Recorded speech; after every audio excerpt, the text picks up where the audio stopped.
Alright, welcome everyone. We're Semblance of Sanity. I'm Caleb. I'm Jacob. And we're here for Violet Evergarden, Episode 6. Alright.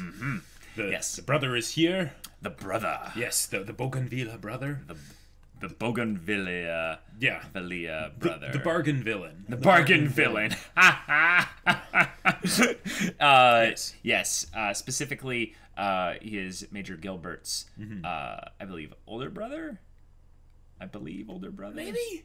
I think so. I think so, because he was like a superior officer basically coming in and being sure. here is my tool, my dog. Yeah, right. You will. And Gilbert kind of came in with this kind of innocent look in his eyes. So I would expect it's probably an older brother. Sure, but that could, it could be either, but yeah. Yes. Yeah. But the cool thing is that he already has a very clear motivation as a character, in that he's like, you killed a lot of my men. Yeah, but like, why are you able to live a normal life and stuff when you killed so many of my men? Yep. So what is going to be his first move? His first thing to do? Is he just going to attack her in the streets, or is he going to like, try and find some way to manipulate things within the military? Who knows? But yeah, we're excited. So without further ado, let's get into this. All right, guys, we're going to start the episode in 5, 4, 3, 2, 1, now. Justicia Province. Nation of Australia. Not Australia or Austria. Australia. Okay.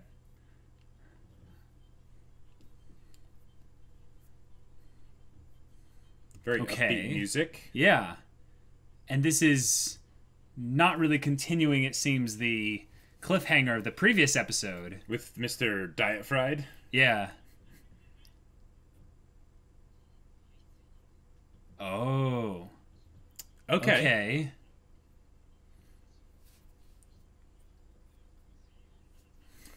Cool. Whoa. Someone's a cynic. But it's probably not entirely inaccurate. Wrong, yeah. So called. Whoa. Oh. At first.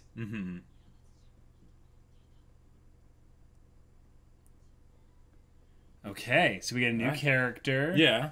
Kind of a person that's probably going to be kind of affected by Violet in some way. The main character along with Violet for this episode. Right. They were talking in a past tense.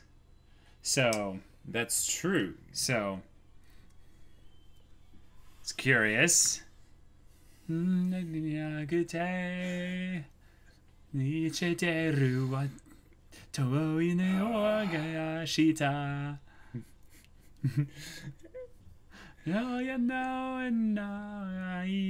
show really is just too gorgeous, though. Like, I mean, yeah, I know. It's just, it's not fair. Like, nice.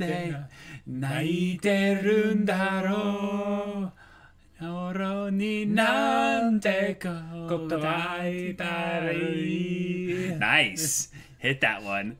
いつでも語るでもなくてそりあるばかりそるばかりばかり Yeah. あなたに会いたくなる Making me miss you. Okay. So this is some kind of Copernicus's observatory, right? Type school-ish place for boys. Oh.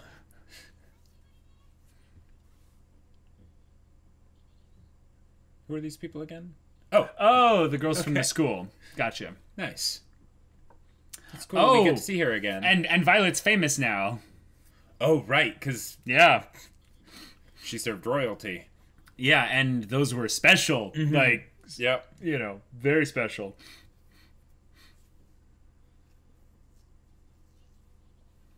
This is cool. Luculia's back. Ah!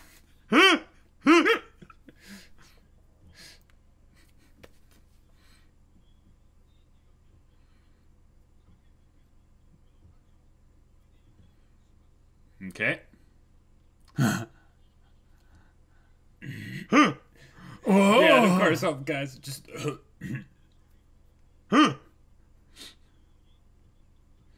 Library. Awesome. Wonderful. Oh, so that's why they're here. Yeah, Gotcha. yeah. Okay. So this is going to be something Viola will be very good at, because she's very literal and factual and fast. Seems like it would be incredibly expensive, though, to hire all these people.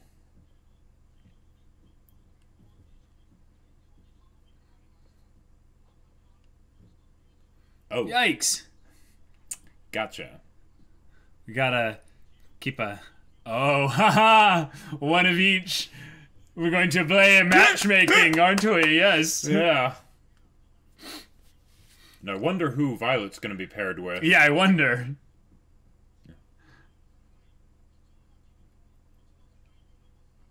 Gotcha.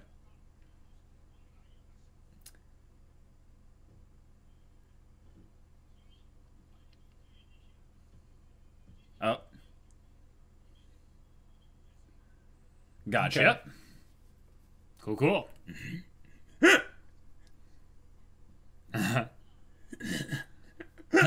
Yeah, likewise. And Leon. yeah. There it is, yep. How long do you think it's been since a lot of these guys have, like, seen a girl? I love how he's, like, all proud here. He's like, Yeah. He's gonna have his work cut out for him with Violet. She's doing her script. Uh-huh, yeah, yeah.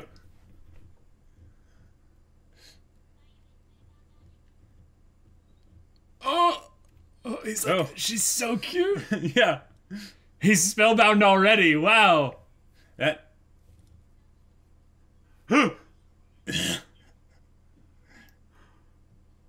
Oh, that's so cute. What was that you were saying about how much you hated dolls? He is, I mean, a young man, I guess, so.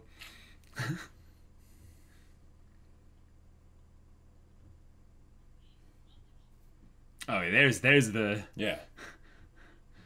He was just caught off guard. Right, right. Whoa. Yeah, the thing is falling apart.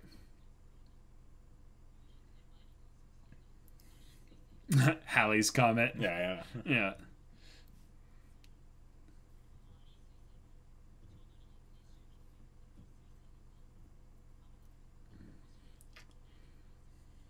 Ah, Cool. little relevant plot point there.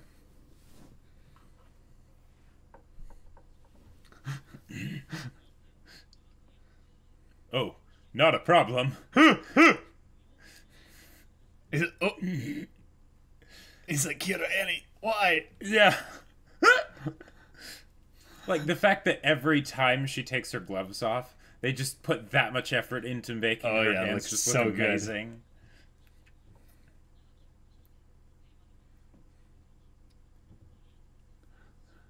He is going pretty fast. Yeah. Whoa.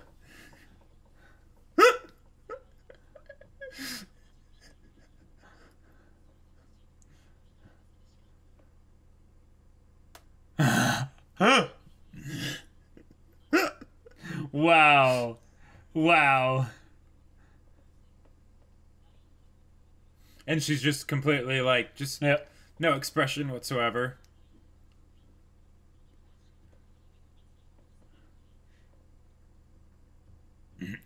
It's cool hearing the superstitions, though, of the past of people seeing, you know, this celestial, like, anomaly in the sky. Right. I'm curious how they'd, like, copy over the pictures, though.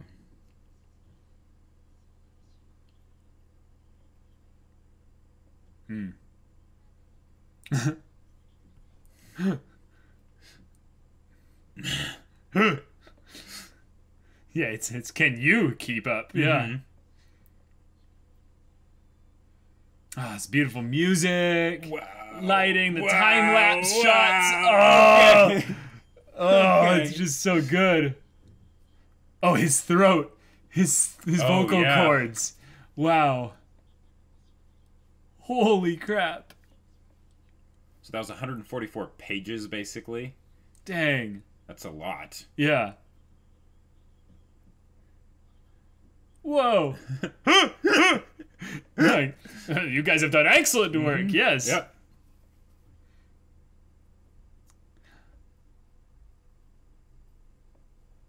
Oh.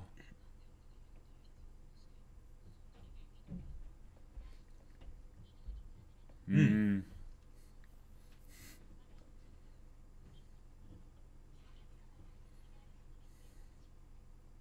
Plus, my fingers can't get tired. Yeah.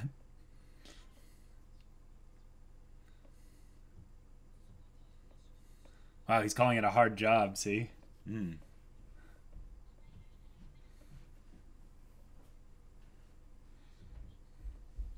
Hmm.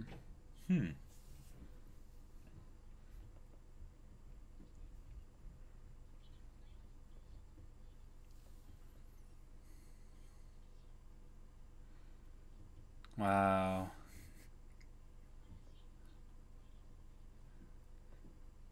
That's cool because she's beginning to understand that it has value, but she doesn't know really what the value is yet. That uncertainty. There's that tie into the cliffhanger of the previous episode. Yeah.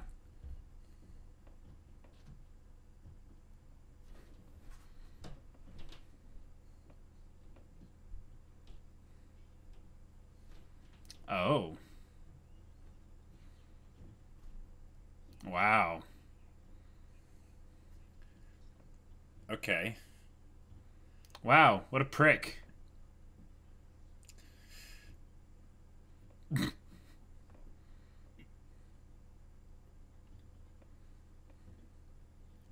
Oh, shoot, Violet.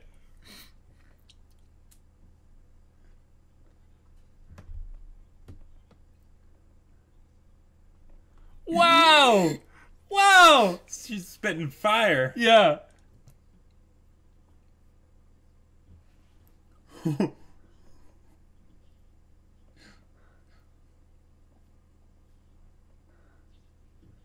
Oh my gosh. Burn. Get wrecked. Oh my gosh. That was awesome. You had my curiosity, but now you have my attention.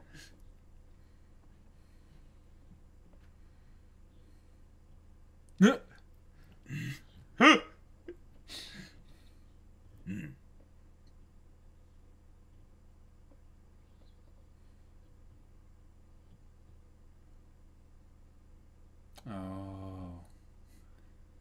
Oh. Wow.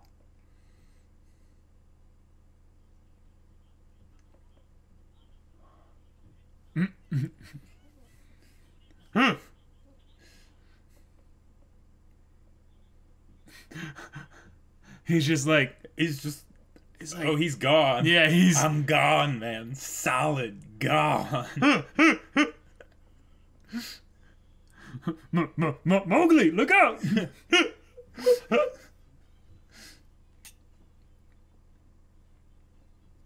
is very upbeat. Yeah.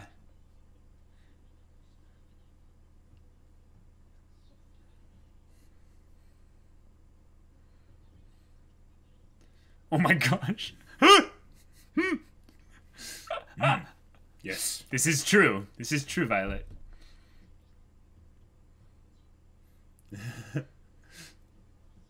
I was very good at it. Oh, is she? Really? Yeah, what is this ordinary you speak of? Ordinary with super awesome metal arms. And one that's spellbound to you. Uh-huh. Oh, this is The so comet. cute. Yeah. Yeah.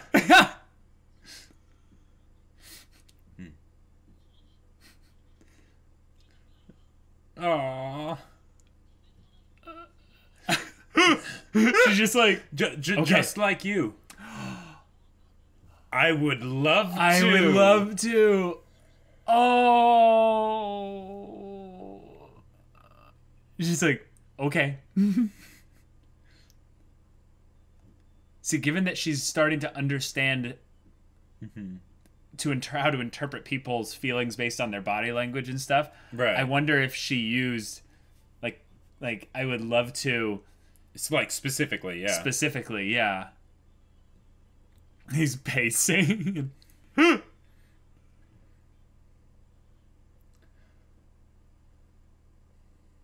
Oh, they're separate from the group that's all. Oh, nice. Stargazing, yeah. Wow.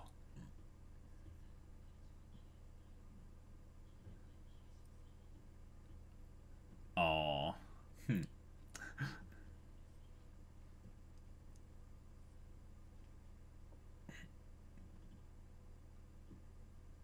Oh. Yeah, it's all planned out. Yeah.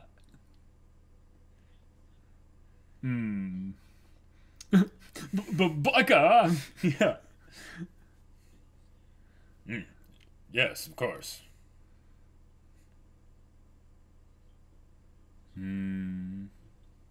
Oh.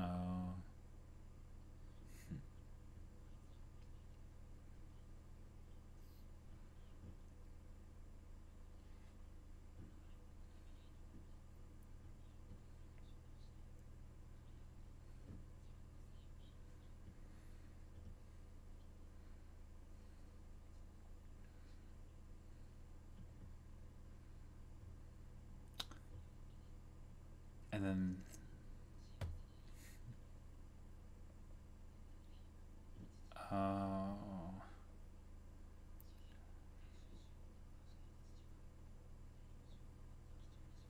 Okay.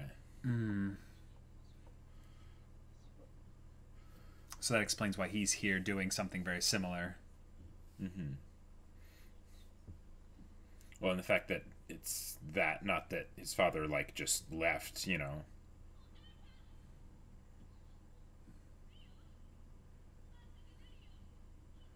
Oh.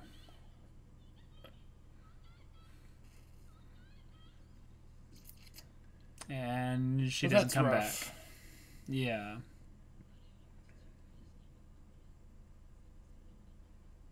Oof.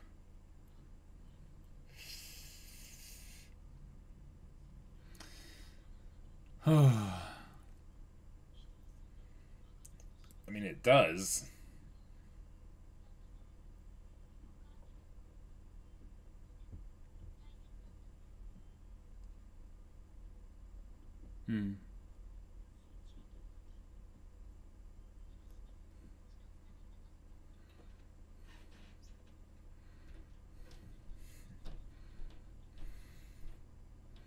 Yeah.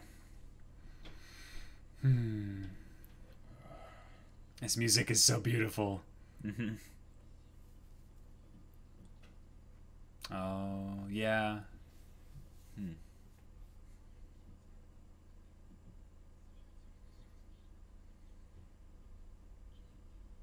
Jeez.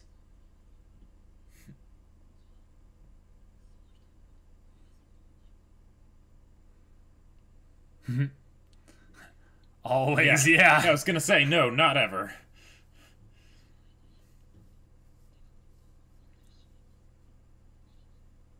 Oh. Yeah. Maybe not just loneliness.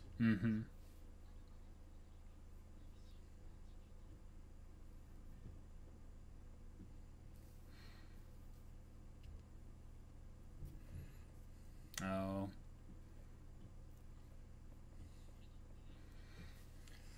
And he's asking these questions like, would you leave just like my mom, basically? Yeah. But, I mean, that's not a fair question. No.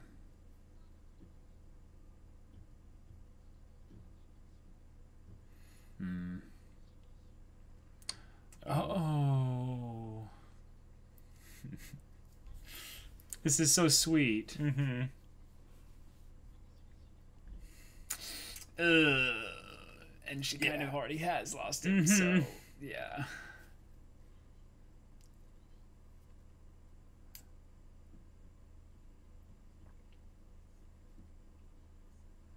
Hmm.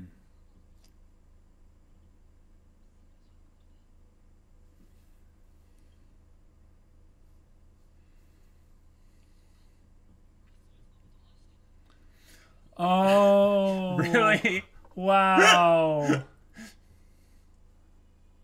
Oh. Oh. So gorgeous. Yeah.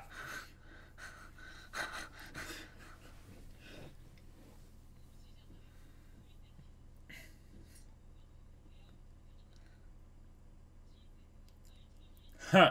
Wow. Huh. This whole thing is a once in a lifetime encounter. Yeah. Yeah. Oh. It's like they're using the visual metaphor of this to yeah.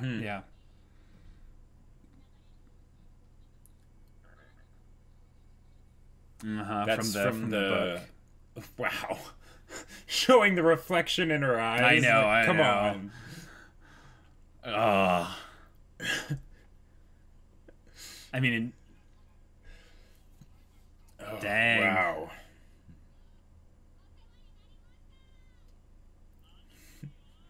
Come back. Yeah. Separated from the rest of them.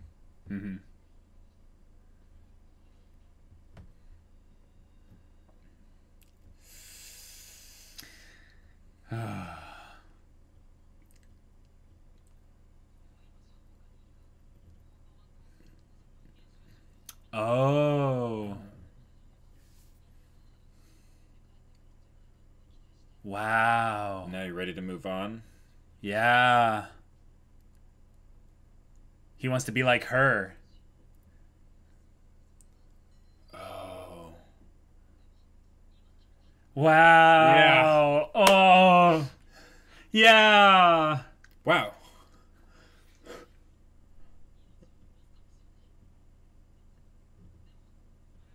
Oh. He wants to actually live. Ah. It just The fact that they had the light come on to Violet at exactly that time. Oh. Yeah. She's smiling. Remember She's that smiling. sight. I know, I hate goodbyes too, buddy. Ooh, yes. Yeah.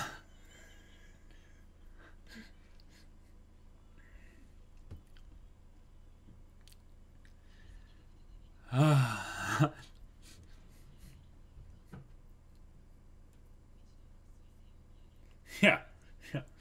Just in case we hadn't made that connection yet, you know. Whew.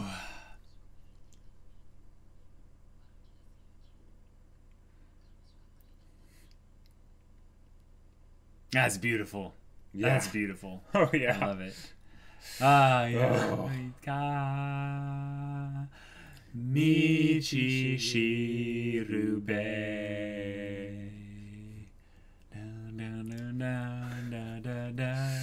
Oh my gosh.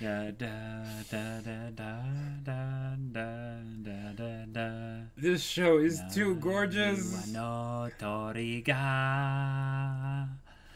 泣いている名前のない空に私を探して闇明日で病み続けたゆりかごで明日へ行こう冬の日も雨の日にもあなたを守るために投げげのない宝物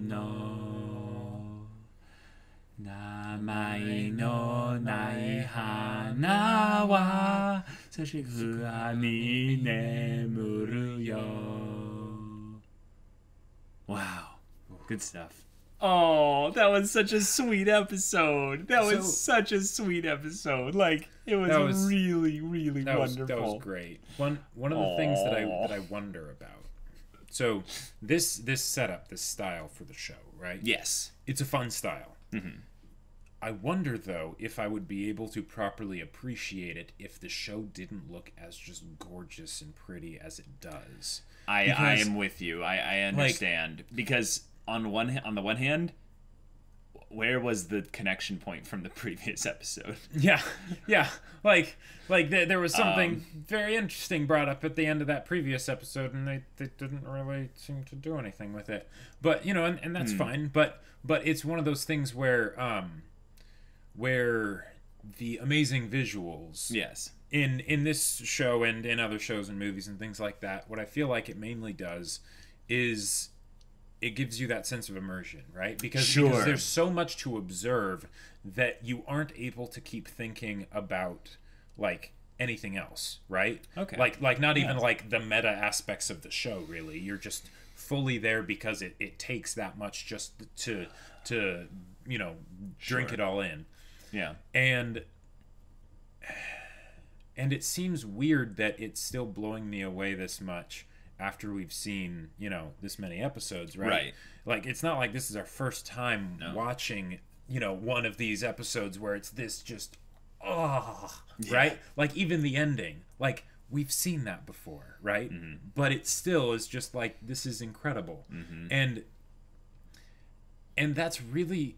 That's very confusing for me because usually I don't care that much about visuals. Like, I'll enjoy them when they're there, but I'll be more focused on the story and things. But right, that just kind of shows that we are not in the animation industry. Sure. Because most people, when they make an anime, they don't even really think at all about the story, I would say, for the most part, because they're just taking a story that already exists, sure, right, and just porting it over as best they can into a visual moving format, right? And that in and of itself is a feat of incredible capacity, like, because it's giving life to the story that was already there, right? And even if it's like, say, an anime original, like I think this one is, I think this one is a light novel. Oh, okay. Yeah, I can totally see that. I'm almost 100% certain this one has a light novel. But either way, it's the idea that there's a story that someone came up with, right? And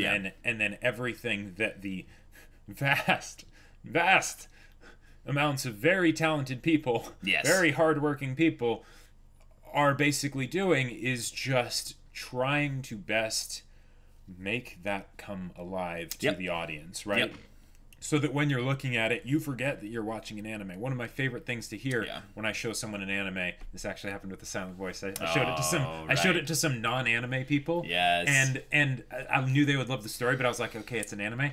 And at the end, one of them was like, and this was like, an older lady, right? Not like one of us, young kids and all that. Mm-hmm. And she was like, I forgot I was watching an anime. Yeah. And it's like, yes. And that's the only reason I'm able to not forget that I'm watching an anime when I'm watching Evergarden is because it looks so gorgeous. So good. I'm actively thinking just about the animation. I mean, every aspect of the visuals in this show is done with, I would say, the utmost care. Oh, yeah. In some ways, you can even see there's a bit of a meta joke in there in how Violet cares such attention to detail and is so factual in how she does things that there's almost a flawless aspect to her nature. Sure. And it's one that's almost unsettling because you think, this is a human being. And then the thing is, with this anime, you realize this was made by human beings, but how? How? Because it's so flawless. Because they'll do it on things that aren't even really important. That's what blows me away. Because everything's important. Well, right, everything's important, and that's the style that it goes for. But you could have. I love how that's a style. That's right. That's just like how it should be, but in general. But I mean, we've seen the shows where it'll look nice, right? But then there will be that point where they're really wanting to show off. Like A Place for the Universe when they have some amazing sight. But A Place for the Universe is very much, I would say, like this show in that everything looks good. Right. Yeah, but I would say if you say that everything in this show looks good, then you're underselling good. it. Because just the things of like whenever she takes her gloves off and like not just like showing her like, you know, prosthetic hands and stuff, but like hearing the metal like clinking and all that stuff, and like the way the light reflects off of it and shifts with like the slight movements and everything. And it's this just like, show is like visual ASMR. Yeah, like because you get like this tingle just all throughout your body, and you're just like, oh, this is amazing. This is basically what AMVs were made for. Like I can imagine there are so many AMVs for this show that are just amazing. Yeah, because it doesn't matter like what the song is really. They can just take any moment from the show and just basically condense all this wonderful animation. Maybe not because it's like, you know, it's a more slow paced and all that stuff. I don't know, but like just every frame is just like, oh my gosh, my eyes are not worthy. Like I can't praise the visuals in this show enough. But it's also just the presentation in general. There's a couple little moments where in the reaction where I was noticing that they switched tones for the episode to have a little bit more of a lively, just and they were doing a lot of little fast cuts, and I was like, oh my god, like even the quote unquote directing cinematography angle of things coincides with the presentation of the music and the you know, just the overall story, what they're going for there. And now this story, I'm not going to really judge it in how it's connected to the previous episode. I'm just going to talk about it individually. Right. It is probably one of the more like one of the stories that I was kind of more excited for, because it reminds me in a lot of ways how the princess story formulaically, the formula of that story works with this one, is that Violet spends a lot of one-on-one time with a person that has a unique problem with expression. Right. And this is the thing that Violet has a unique problem with, is that she does not know how to communicate or express herself properly because of her past, or fill in the blank. Yeah. But the thing is that she ends up being the one that teaches them when she needs the most teaching in some ways. But it's because she is so dedicated to her her specific act of expression, which is, I would say, unfiltered. It is direct. It is factual. It is like honest. It has all these qualities to it that are so different from normal human expression that it in some ways allows people to kind of break out of their slumber and realize, oh my gosh, all I need to do is just do a little bit of what Violet's doing and I'll have all my problems basically solved. Right. And the way in which this episode differs, which I think was really cool, was that you see almost from the beginning, Violet was already set up to teach Leon so much. Oh, yeah. Because, like, the minute he sees her, he's just like, oh! Well, like, what? Who are you? Like, and also, I'm just floored. And I'm almost done. I'm almost done here. But then, over the course of it, he realizes that his biases and his perceptions that he built up over these whole auto memoir dolls and the industry of who these women are and stuff gets completely torn down as he sees not only that she's, you know, gorgeous, but she's good.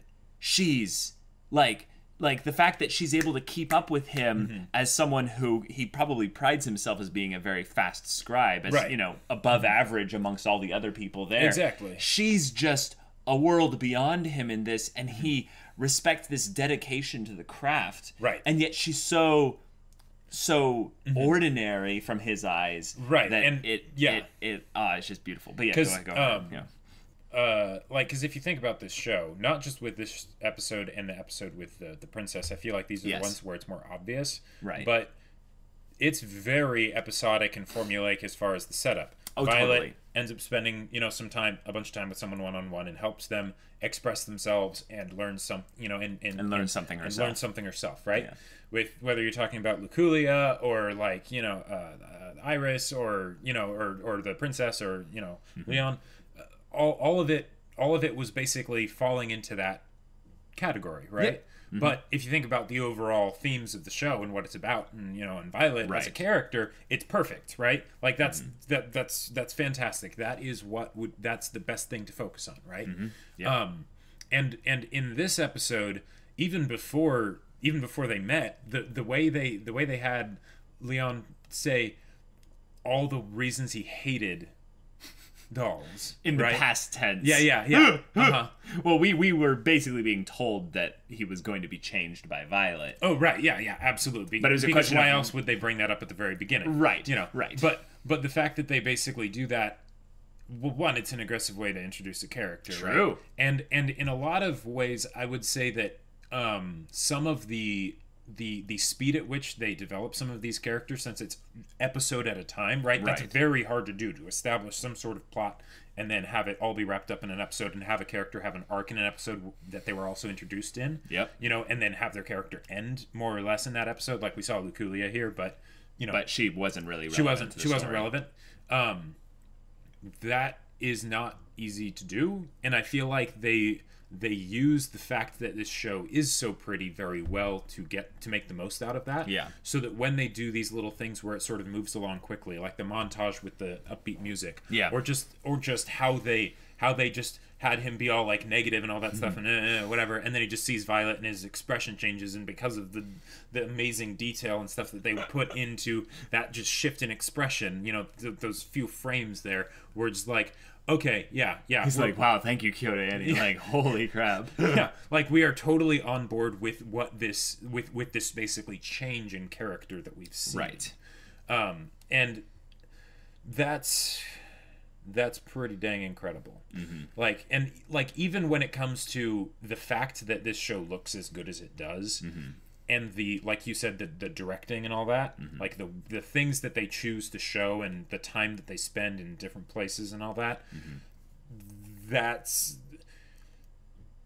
this level of animation could easily have been wasted, not necessarily on a lesser show, but just on a show where the narrative was more involved in the goings on and like more complicated like plots and things like that, so that you don't have this slow, just mellow going through of these beautiful, gorgeous scenes that don't need any dialogue. They don't need anything else going on. You just seeing the scene is enough.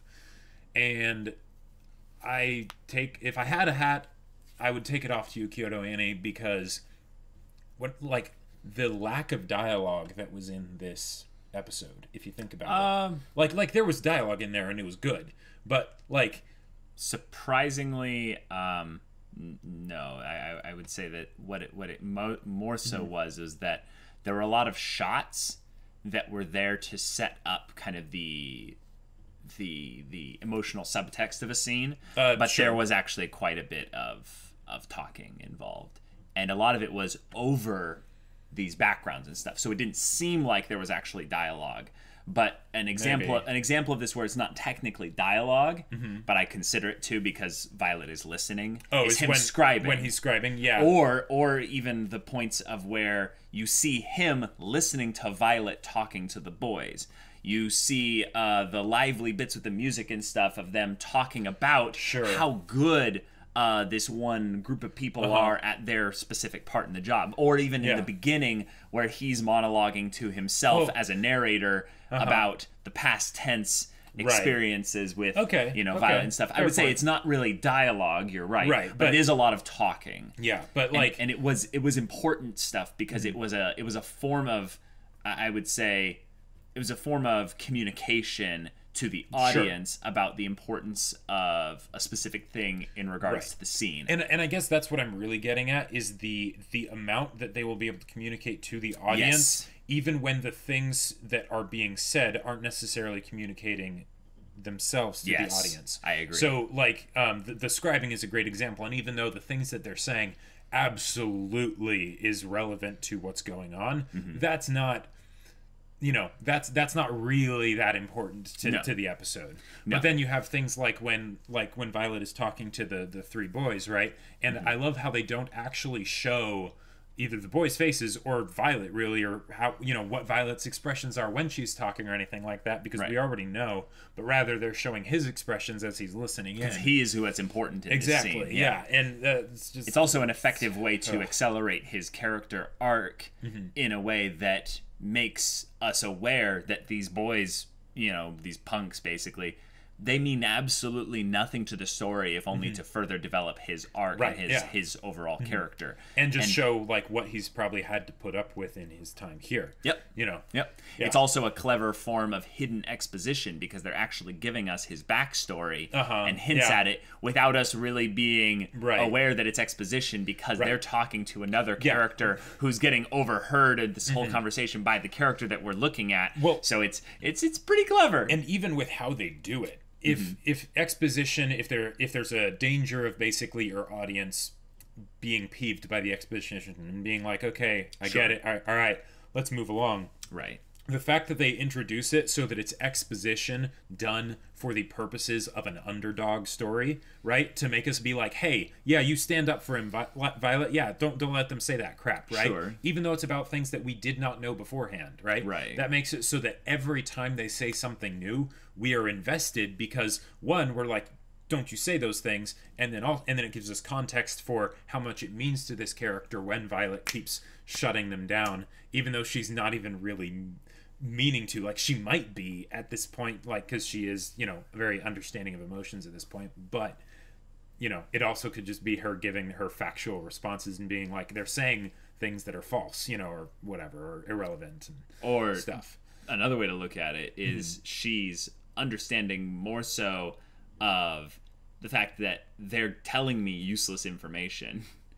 Sure. So she's basically saying, oh, yeah, you're saying facts? Oh, I can do facts too. Yeah. Here's my facts. And they're like, these facts. And she's like, and more these facts. Yeah. And it's just like, and he sees them getting more and more frustrated, and she's just continuing her thing here. Even though we never see their faces, we don't see what Violet really looks like as she's saying any of this. It's just what it. Yeah. There's something about Violet where you can see that she is getting better at understanding not necessarily why people communicate things, but what emotion they're currently experiencing as they're communicating things. Sure. So she doesn't know why that emotion is there, I would say, but she is able to tell when emotions come up and go, oh, I can pattern match based on their body language and their facial expressions. Are you upset right now, Leon? No, I'm not upset, you know?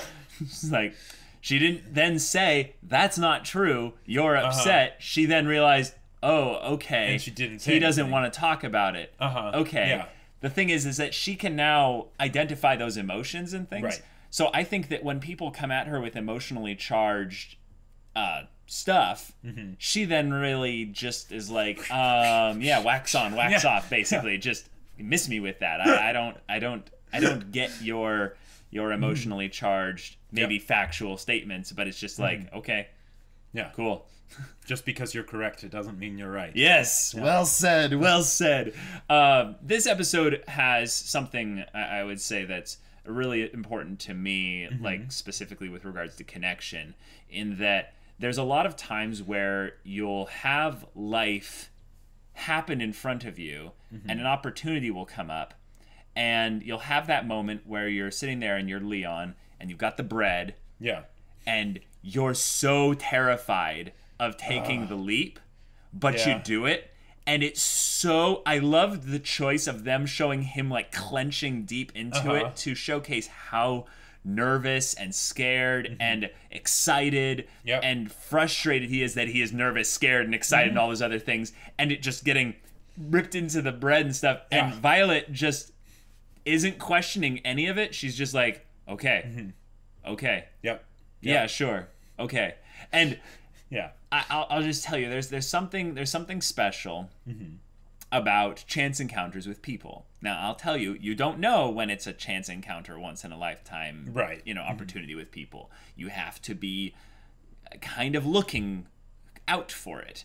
I would say in some ways Leon got a little bit lucky here. Yes. And this is something that's very important, is that even though he was lucky, something about Violet, we don't know if it was just the fact that she's, yes, very attractive and stuff, or that he's just a young boy and she's a beautiful girl, or something about the way the light hit her face or something like that. Right. But he was ready to basically connect with her in some ways. But also she was presenting herself in such a way that he's never really experienced before. So at least she was unique and different to what he had believed up until this point. But I'll tell you, one of the things that's one of the most disappointing and saddening things is when you realize it after the person has gone, and then you are like, crap. I'm such an idiot. I'm such an idiot. And the thing is that when you realize it beforehand, and then you go and have that connection with the person, it's something that will then just last with you forever. Because you're like, oh my God, imagine if I missed that. Imagine if that connection never happened. That would have sucked. No, it would have been nothing, because I wouldn't have known it. There would have been no positive anything. It would have just been this thing of me wondering afterwards of, did I miss out on something? I don't know. Who knows? And I'll just tell you that this is something why expression is so important and so powerful, is that if you don't express who you are, you're not giving other people the opportunity to realize that they should connect with you. There's something unfortunate about this, in that human beings have just enough fear and anxiety and self-conscious aspect of themselves that they don't constantly seek connection. We kind of seek connections with people that are unique, like us, desirable. They have something people about we feel them. Safe around. They have something about them that makes them go, ooh, But if you don't express yourself, it's very hard for people to see that. And I would say, as an optimist, that almost everyone has something like that. But the thing is that you don't naturally just exude it unless you're expressing yourself. And that's something that I think that makes Leon lucky in this case, is that he wasn't really expressing that part of himself. Violet was just realizing by just being around him, because of her expressive lack of expressiveness, that she connected with his lack of expressiveness, or his lack of open expressiveness. And she made the connection of, we're kind of similar, aren't we? So in some ways, she came into his life, expressed herself, and saved him, because he was like, oh my God, I need to do something. I'm stuck in this cloistered life, and I need something to get out. So he runs out there. He's got the bread of his own anxiety and stuff, and he crushes it, and he's just like, please, let's go see the thing. Don't you want to see it? And she's just like, what are you talking about? Like, I'd love to, yeah. Like she didn't even... He wasn't even asking a question until he had made like 3 or 4 statements of like, you'd like to see it? It's a once in a lifetime opportunity. She's like, what? I just gotta say that's my rant piece. Gotcha. I love episodes like this. Violet, Evergarden. This is really good. There was so in Singing in the Rain, old movie. Yes. Now, one of the things that is one of my favorite parts of that movie, like, because the singing and dancing and Singing in the Rain is, of course, amazing. Well, that's why the movie is there. Yeah. Exactly. Yeah. But there's a part where basically, over the course of a song and a dance number, right? A song and dance number, they have 2 of the main characters fall in love. Oh yeah. And it's not like they're doing a time skip montage of, different scenes or whatever. Right. It is all them actually being like on a stage. Nothing's like happening, just props and stuff. And they basically just sing and dance along the stage and all that stuff. And over the course of it, they fall in love, right? And then after the movie, they're together. And I hope I'm not getting anything wrong. I haven't seen Singing in the Rain in a long time, but I love that scene. I love what it does, and they're able to all do that through showing. Like that's one of my favorite examples of showing, not telling, right? Okay. Basically, even though it doesn't really make sense from a narrative perspective of that this would all happen over the course of 3 in-universe minutes, it is able to work because of how they present it, how they basically bring the audience along on the emotional journey that might normally happen for, say, 2 people falling in love, but then they condense it in the story to a very short amount of time, and then they're like, okay, yeah, they're in love now, and it's all good. Right. I feel like Violet Evergarden does that with a combination of the songs that they will put in at very specific moments, like the upbeat one that they had here, you know, with a little bit of a time montage, right, of the days passing by, and then just the gorgeous animation of basically going super in detail onto the expressions and different things that characters do and stuff to communicate how it is they're feeling. And I mean, the fact that I'm talking this much about the animation, I hope you don't think like your takeaway isn't just that it's really pretty, but that they're using it in some amazing ways. It's the application of this wonderful Kyoto-eni budget and flexing that they're doing right now. So,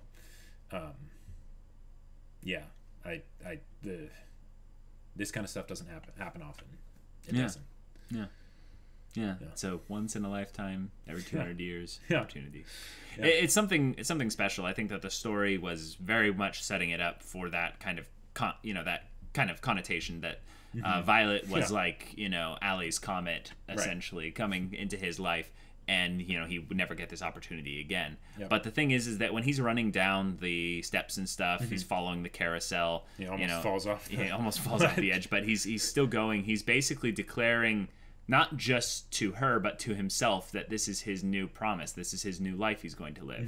And he's almost not really asking just to see Violet Evergarden again. Because I love how he says her last name. If he was just to call her Violet, this is something that is a contrast from the way he's set up in the beginning. In the beginning, he kind of scoffs at the idea of these auto memoir dolls and how they're basically all just looking to get into marriages with rich men, you know? And it's like, okay, that's where he starts off at. Where he ends off at is basically that he regards Violet as being as valuable or as impactful or even as spectacular as the whole Ali's Comet experience, or even more something that only comes by every 200 years. Something that comes by every 200 years. So he will get every second he can to spend with her. And I think that that's something that he's more so saying to himself, is he's taking a little bit more of a carpe diem kind of approach to life, that he's wanting to seize the time. He's wanting to seize these moments instead of waiting around for life to happen to him, for his parents to come back, which is a logical thing to do if you're lost, is you wait around for someone to come by who remembers that you were still there. If you leave, then it's harder for them to find you. But the thing is that that's not necessarily living. That's just waiting. Can't do that forever. You can't do that forever. And he's basically acknowledging that he's done waiting for the next 200 years. He's saying, Violet Evergarden, you're going to be with, like, we're going to, like, I'm not going to forget you. Like, you're going to be with me. I'm going to be like you now. I'm going to be like you now. And I think this is something that you could look at and go, well, this is a beautiful story. It probably means nothing for him in the context of this show, because we probably will never see him again. Unless this show goes for another 200 episodes randomly. Right. But with Violet, I think that she might not know it now, but she also got a once-in-a-lifetime opportunity here. And the thing about it had nothing to do really with her saving the kid, or, you know, inspiring him. Or even the thing of, sorry, continue. Okay, I think it was going to be that she experienced in some ways what it means to have that little bit. I would say it's not love in the fullest extent, but in some ways she might not know now, but that Leon loves her, and he expressed it in a way that only he could. But he did it as much as he could to the best of his ability as an expressionless one, as someone who's generally pessimistic, who wouldn't be that way. And I think that when she looks back on this, she won't notice it now, but when she looks back on this, she'll realize, oh my God, that was love. Like he didn't have the best, you know, ability to express it just like I did. But now that I, you know, maybe have grown and I know more, you know, I'm now able to understand what love is. That was love, right? And that wasn't necessarily because of anything either of them did individually. It was just the two of them happening to be there at a chance opportunity where basically they had what I call like a kairos moment. Time and destiny intersected, and it was just this sweet little thing that will last in their memories forever, but it will not carry into anything in reality with connection between them. It's that they will each then go their separate ways, remembering the connection made in that localized portion of time. So I think in terms of the symbolic beauty of this episode, it's way bigger than any other episode that's actually come thus far, because we haven't gotten yet more of Gilbert and Violet backstory stuff yet. Right. Once that happens, that will probably supersede this one. But for now, I'm really touched by this episode. So yeah, I'm really glad you brought up that aspect of it, because one of the things that I thought was kind of funny in this episode is how Leon was about to bring up the thing of, I think he loved you, and then Violet's like, whoa, look at that, the tail got bigger, and suddenly it's cut off and not brought up again, and I feel like that could be thought of in a couple different ways. Oh, sure. One, in that it's, okay, this is, yes, we're getting back to sort of the main plot idea, the stuff that ties back to Violet, and what's, important and all that stuff, because this is her whole reason for becoming an auto-memoir doll, right? Yep. But then they cut it off. That could be just a way to build dramatic tension, say, no, this is, this isn't, we're not far enough into the show yet to address that. Sure. Or it could be saying that that's not really what's important. Right now. Yeah. Because she is learning more about what love really is from the time that they're spending together. Right. Than she would from any conversation, from any amount of words of him saying, I think he loved you, and this is what love means and all that stuff. Also, she already knew that he loved her. Right, but she doesn't know what that She doesn't know what that is. So I think that if she might be smart enough to do this. This is the thing I was going to take on. That's what you're saying is the next step is she's smart enough to go, if we bring the focus too much into my love connection or Gilbert's love connection with me, then the connection I have here won't be on the focus of just us spending time together. Oh.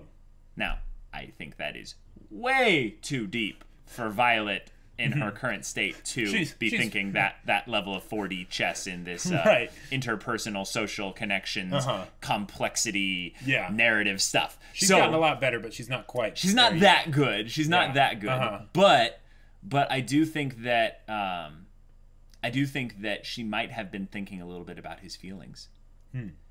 And basically acknowledging that he feels something for me. I don't know what it is. Right. Because she doesn't know what love is yet. But he certainly was tearing that bread to pieces, Right. So maybe she's realizing, he came here to look at the comet, not to talk to me about this. So the comet's here. So she's not even thinking really about why he was talking about this. She's like, the comet is here. This is why you're here. This is what's important to you. I care about you, so therefore I'm going to draw your attention to this so that we can focus on that and get the most value out of our time spent here. One of the other things that I think was a really interesting choice this episode is the fact that when he's tearing up this bread and basically doing the closest he can get to a love confession, right? Yeah.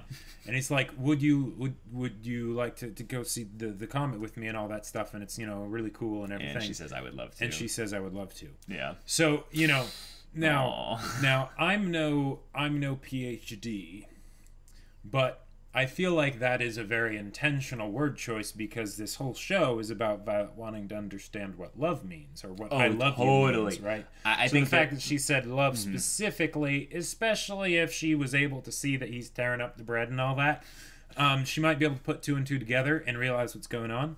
So, I think also she's never unintentional. She's always intentional with her words. Right. Yeah. Like she never says words accidentally. Yeah. If anything, she thinks too much about the words that she's speaking, or she falls into patterns of just giving the simplest response without expressing in more detail. And that was not the simplest response. No, it wasn't. She could have just said yes, or that sounds good. Okay, that sounds good, or let's do it, or when is it? Yeah. Are we going right now, or Yeah, there are many other complex responses that could have been given. Right. And she could have just said, I would like to. Mm-hmm. Yeah. But no, she said, I would love to. So, yeah. Guys, this is a great episode. If you want to see the next episode's reaction right now, go check out the link in the description below for our Patreon. You can get an early access there. And any level support gets you access to our Discord, where you can chat with us about stories or just shenanigans, chat with us about whatever. And if any of that interests you, we'll see you there. But until then, we're Semblance of Sanity. I'm Caleb. I'm Jacob. And we'll see you all next time.